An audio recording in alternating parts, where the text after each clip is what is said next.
Um, it's my pleasure to introduce Dr. Minga, who will be presenting on fighting fatigue, anemia management, tips and tricks. Dr. Minga is a board certified in internal medicine and nephrology. He received his training at the University of Alabama, and following his training, he moved to Florida, where he spent 20 years in private practice.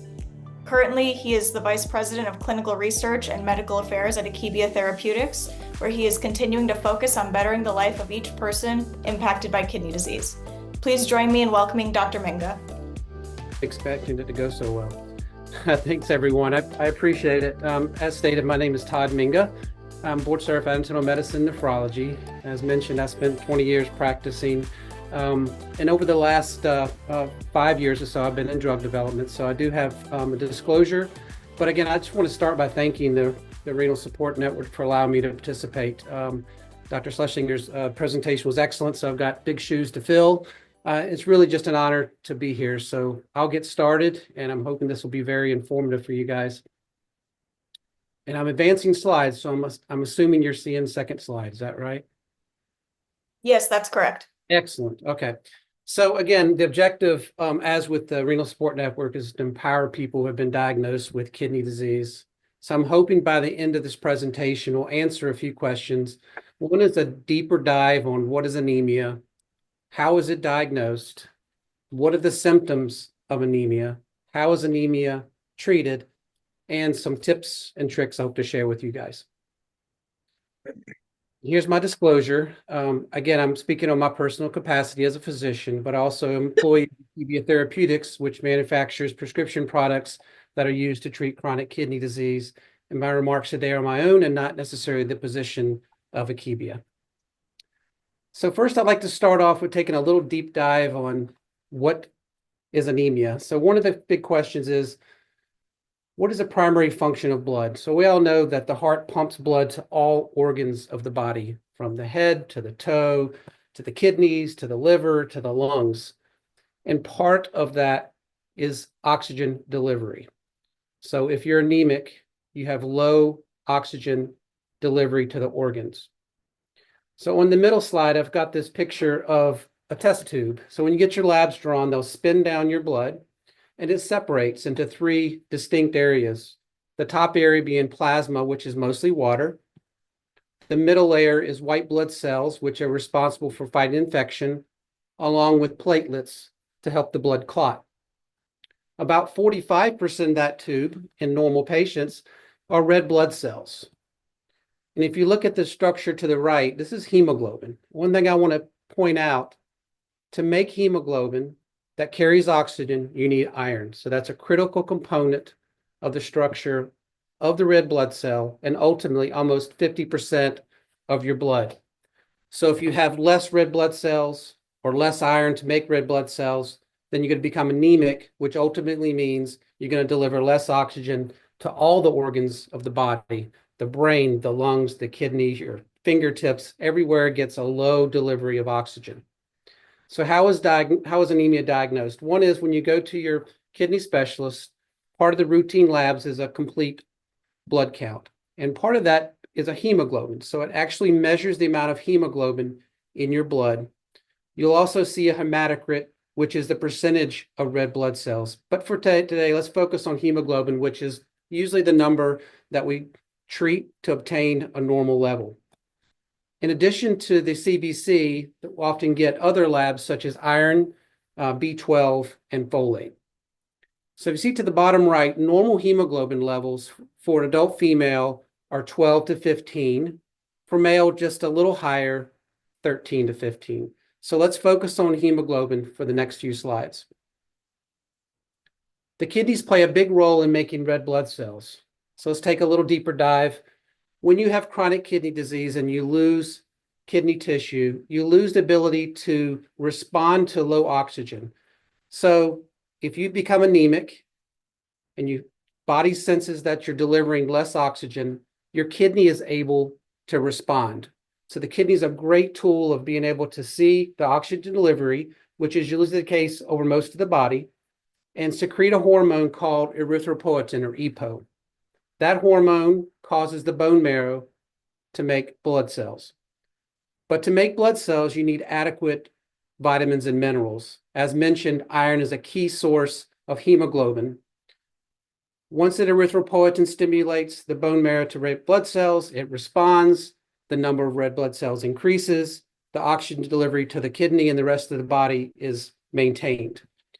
When you become significant amount of kidney disease, usually that's stage 3 or stage 4 and 5, you start having decreases amount of erythropoietin to respond to that low oxygen delivery to the kidney.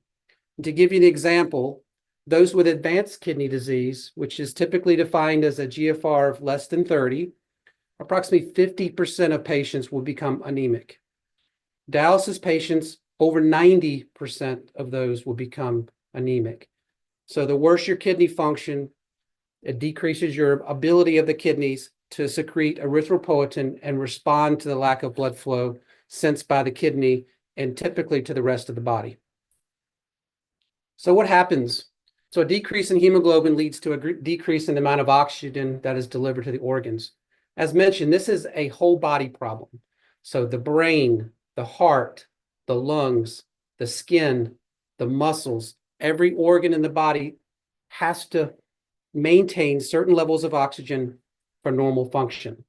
So most symptoms of anemia can begin anytime below normal.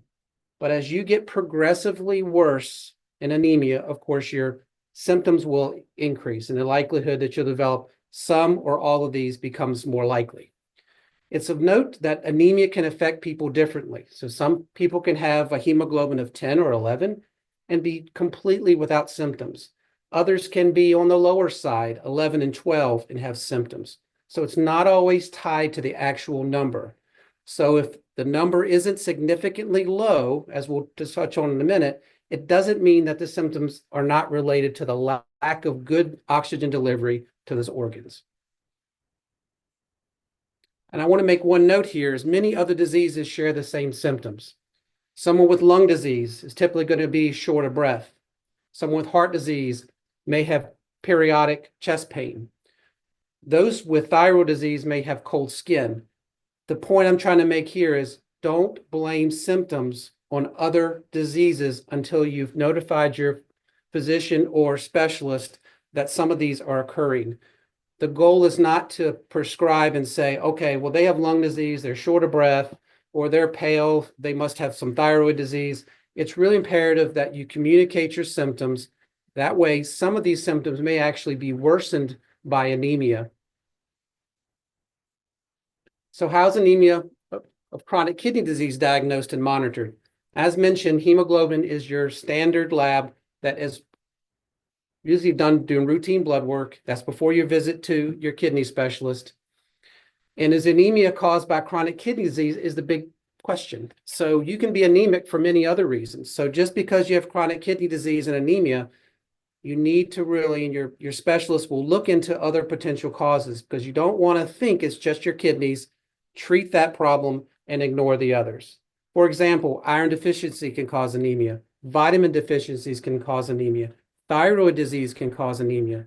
And of course, blood loss in the stool can cause anemia.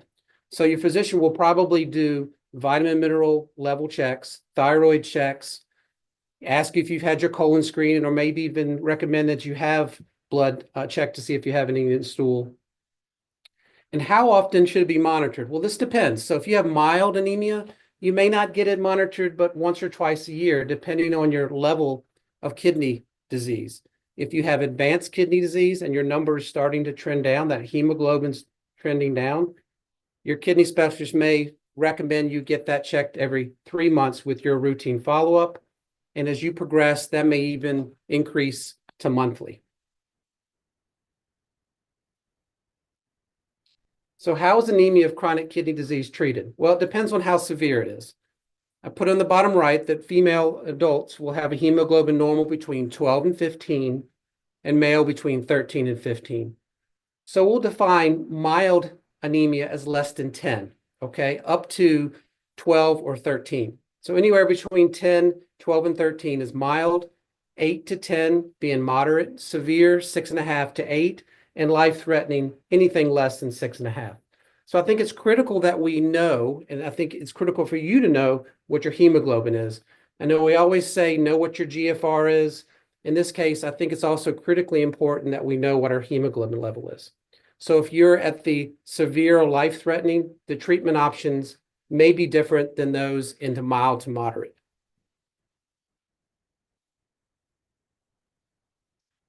So treatment options, as I stated before, and I think it's just critically important, is to make sure you're treating anemia caused by kidney disease. And if you're not, then the underlying cause needs to be treated. So these additional tests that your specialist will perform will actually look for these other causes.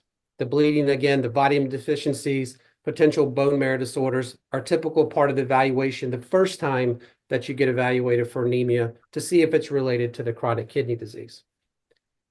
The mainstay of treatment for anemia, especially when you're in mild to moderate, is either oral or IV iron. Oral iron is usually started early, and if that doesn't work, sometimes your specialist will try to arrange for you to get intravenous iron at an infusion center. The second is, as we discussed, chronic kidney disease is caused by decreased response or decreased levels of erythropoietin. So there's two options to increase. One is the synthetic form of erythropoietin, and that's what we know as EPO. The second is a new drug class called hypoxia-inducible factor prolyl hydroxylase inhibitors, which appropriately we have an acronym called HIF-PHI. And the last is blood transfusion, which is last on this list because it should be the last option considered. And typically that's in the severe or life-threatening levels of hemoglobin. Let's take a look at iron. So low levels of iron are very common in the general population, but more common in chronic kidney disease. Chronic kidney disease actually leads to less iron from your diet being absorbed, and it also decreases your body's ability to use the iron that you already have stored. So you kind of get that double whammy. So the doc says, are you eating your meat, which we know sometimes has other concerns, or are you eating your green leafy vegetables? And you say, yes, I am, but my iron is not changing. As the kidney disease gets worse, the ability for your body to absorb iron and to use the stored iron becomes less. So then a lot of times as your kidney disease progresses, you'll have to go to IV iron delivery. And again, that requires a visit to the infusion center. It requires an IV placed, of course, and to be infused and to monitor you after that infusion. Sometimes that's given as one dose to kind of load the levels, and sometimes it's given over multiple visits to get you back up to the iron levels that are appropriate. Again, no iron, no blood. So you have to have adequate iron stores. So that's the mainstay of treatment. Along with the hemoglobin, they'll also obtain iron stores. Those labs are typically added on to your standard labs, again, to make sure that your levels are adequate for your bone marrow to respond to the erythropoietin and make the blood that you need. As with all medications, intravenous iron has risks that need to be considered before treatment. Next is EPO. There are multiple examples of EPO, but these are synthetic forms of actual drug or actually erythropoietin that normally would be infused to the bone marrow by the kidneys. It's typically considered when the hemoglobin is less than 10. So in the moderate to severe range is when most physicians will choose to use EPO or replacement of the erythropoietin that your kidneys are not able to make. That's sometimes given as a weekly injection, can be given every 2 weeks, and sometimes with some formulations every month. As with anything, again, I get back to the iron. If you get EPO to stimulate erythropoietin, the erythropoietin stimulates the bone marrow, you're going to use up that iron that you stored. So you need to monitor and continue to periodically replace or maintain the adequate amount of iron to make the blood. In this case, hemoglobin is typically monitored monthly, more often as needed, and as with iron, has risks that need to be considered before treatment. Next is a new class of drug called the HIF-PHIs. They're only approved in the US for patients with chronic kidney disease on dialysis. And the unique part of the HIF-PHIs is they stimulate the body's ability to make erythropoietin. So instead of giving erythropoietin like with EPO, you're actually stimulating the kidneys to make erythropoietin when they normally would not make adequate amounts of erythropoietin. In addition, they help absorb oral iron and increases your ability to use stored iron. So you get the benefit of increased erythropoietin levels, but also the ability of, again, to overcome that effect of chronic kidney disease where you don't absorb the iron or use the iron you have. Another differentiator, it's an oral pill, which can be taken daily. And as with EPO, it's considered when the hemoglobin is in moderate to severe, typically less than 10. Patients on dialysis have a goal of 10 to 11 hemoglobin. So that's the sweet spot that's targeted with EPO and with the HIF-PHIs. As with EPO, it's monitored, hemoglobin is monitored monthly or more often as needed. Again, as with iron, EPO, the HIF-PHIs also have risks that need to be considered before treatment. I say blood transfusion for last because it should be last. It's typically reserved for patients with severe or life-threatening anemia. It requires intravenous infusion, typical, same as with the IV iron preparations. And it has risks, as all treatments, that need to be considered before treatment. But the big one is when you give blood, your body will produce antibodies. And antibodies fight foreign objects or foreign material. That may delay or make it more difficult to get a kidney transplant. So you want fewer antibodies present in your blood to make you a better match and better likelihood that you'll get a transplant. So we reserve and try to only give blood transfusions if absolutely necessary. Again, those patients that have severe or life-threatening anemia. And this is critically important. So most nephrologists know this quite well. But if you present to an emergency department over the weekend and say, I'm not feeling well, I'm short of breath, they do a blood count, and your hemoglobin's low at 9 or 9.5, which typically would be monitored or treated more conservatively by a nephrologist. It's really important to make them aware that you would prefer a nephrologist be involved in your care so they do not reactively give you a blood transfusion, meaning well to improve your symptoms and to get your blood count up, but may be, again, causing difficulty or delay in getting a kidney transplant. So what are the potential advantages of treating anemia of chronic kidney disease? So you've seen this picture from head to toe. All these organs require adequate oxygenation. So when you restore the ability to oxygenate those organs appropriately, we do see a significant improvement. Some patients more than others. And again, it depends on if you have some comorbidities or other problems such as lung, heart, or other problems that may complicate your improvement. But you can see improved symptoms of fatigue, depression, sleep disturbances, improve perceived quality of life, reduce the risk of heart problems, improve exercise tolerance, and in some cases, slow the progression to end-stage kidney disease. The number at which your specialist determines whether to treat it or not will really depend on your symptoms and the risks and benefits of the treatment itself. So it's a good conversation between you and your kidney specialist.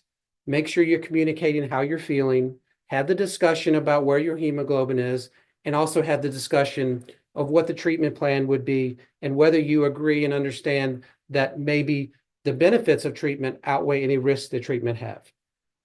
And number one, I skipped, which is the most critical. Again, if you treat early, you treat when it's in the mild, moderate, it increases the likelihood or decreases the likelihood that you'll receive or need to have a red blood cell transfusion.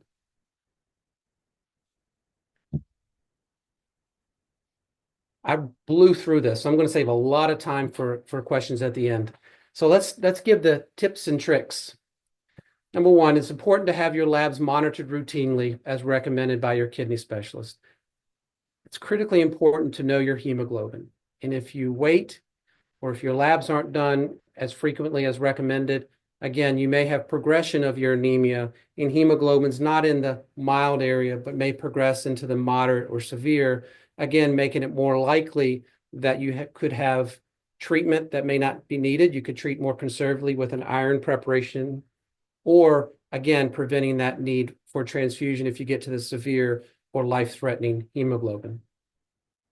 The second is know your hemoglobin. Just like with GFR, I think it's critically important that we know where we are, we know the treatment options, And we know that maybe our symptoms that are worsening, if we have lung disease or if we have fatigue, that maybe the anemia is a component of that. And don't just write that off as, I'm just not feeling well. I've got chronic kidney disease. This is the way I'm supposed to feel.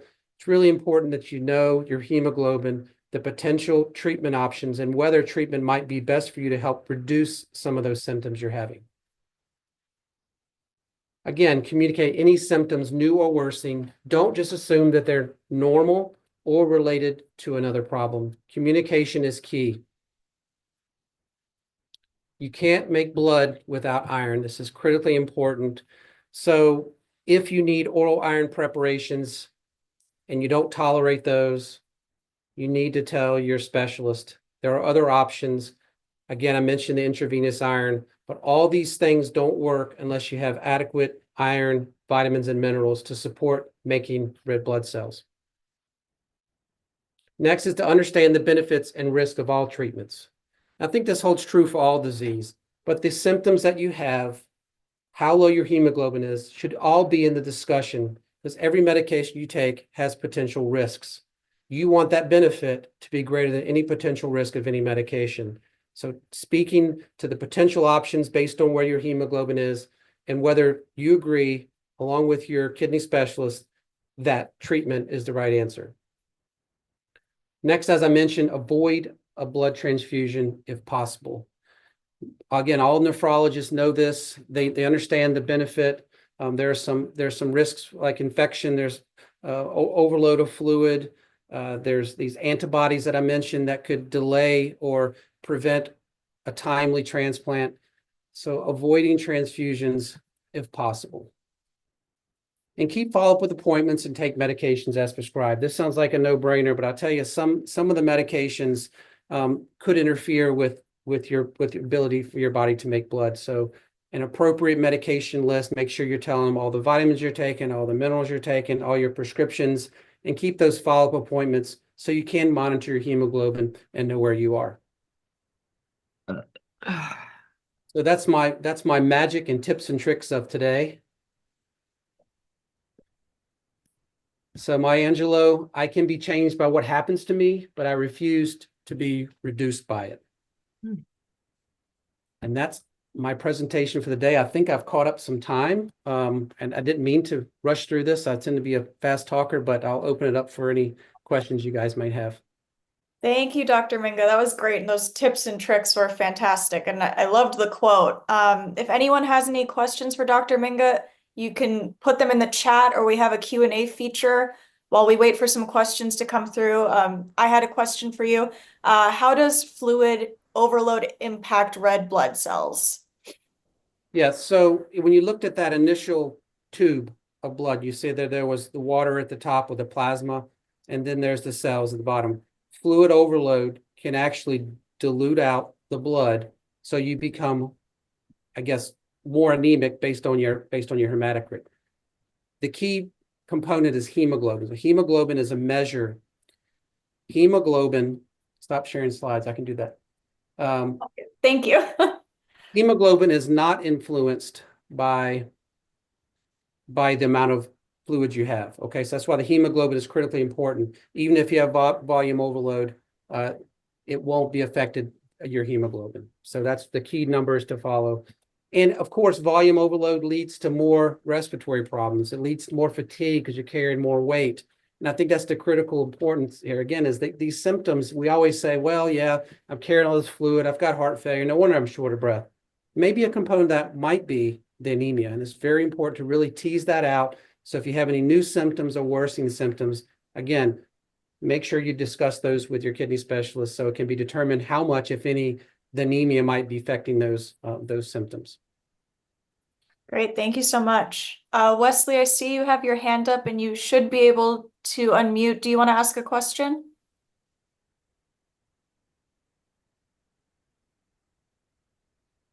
While we wait for Wesley, I had one more question. How often is anemia checked for?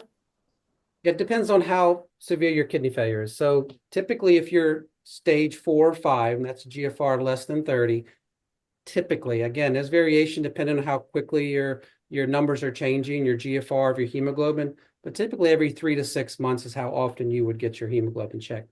If you're seeing changes quickly, then maybe monthly. If you're on treatment, such as with EPO, then you would check them on a monthly basis. So it really depends. If you're stable, you're only mild, you have good iron, your GFR is stable, sometimes that's every 6 months or so. Okay, thank you. We just had a question come in through the Q&A. I'm not sure if you can access that, Dr. Minga, but if not, I can go ahead and read it. From an anonymous attendee. I'm on dialysis and have extreme fatigue. My hemoglobin is 13.7. She's a female. What does high hemoglobin mean? Is her question.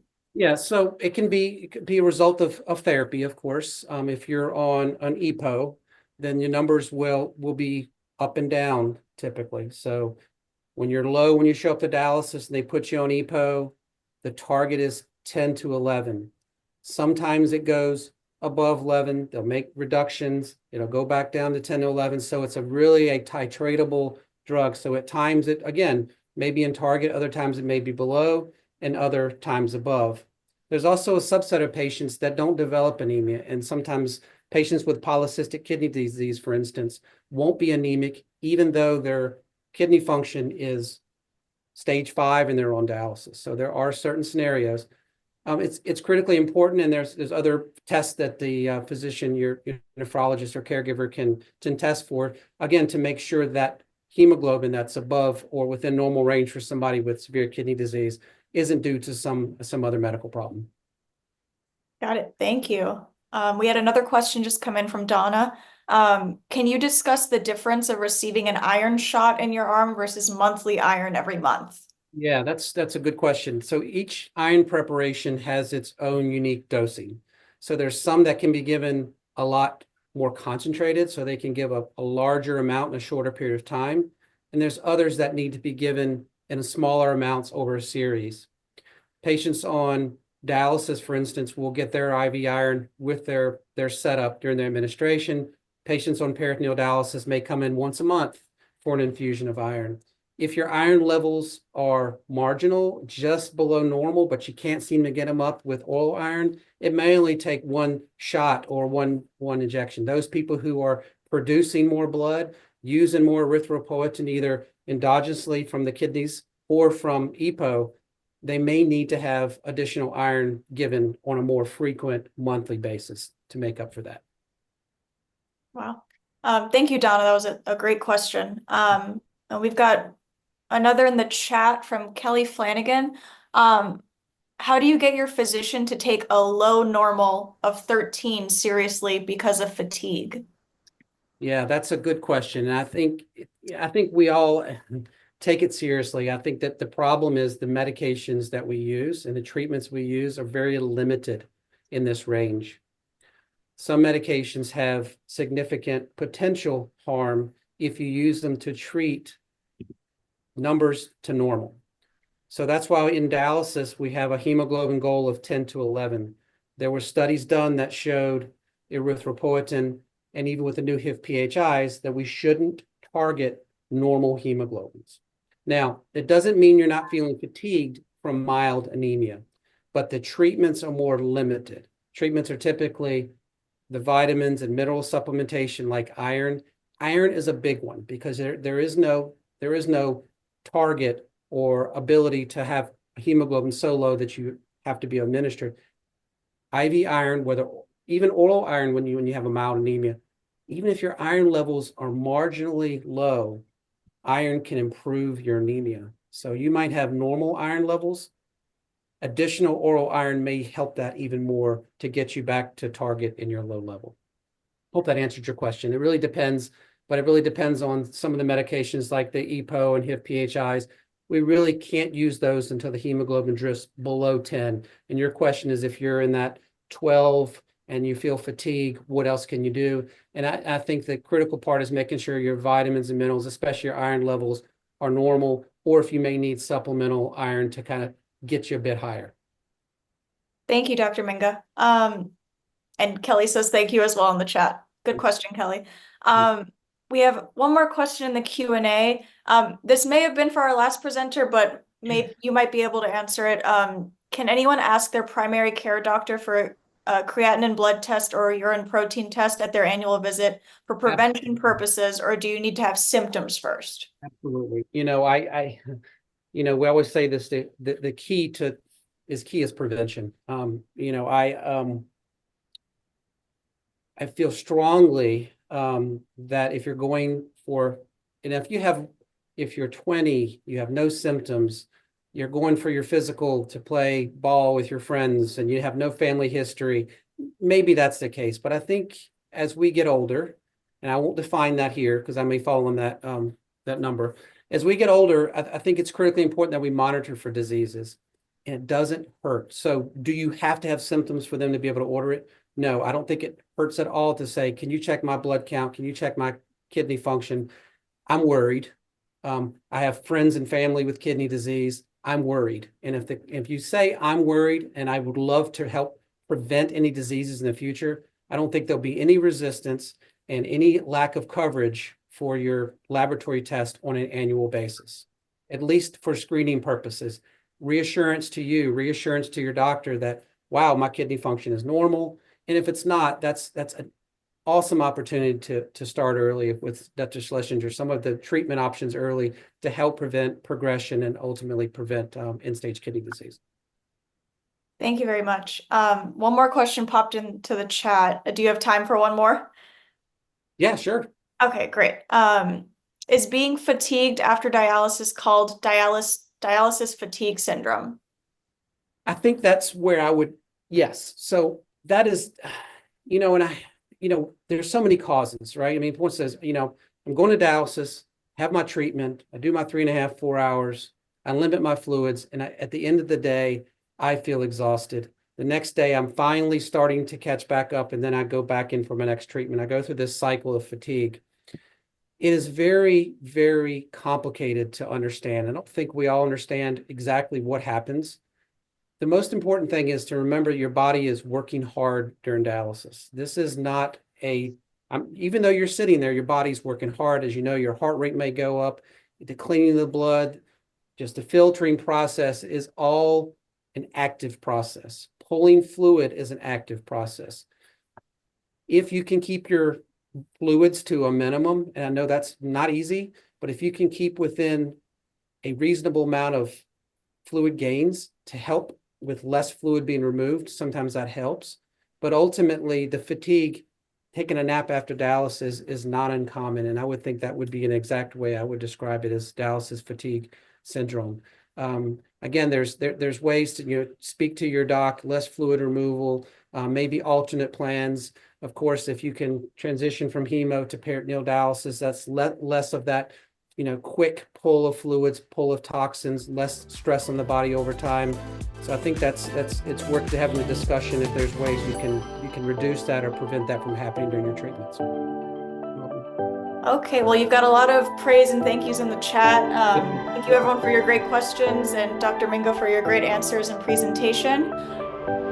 Thank you guys very much. Have a great one. Okay.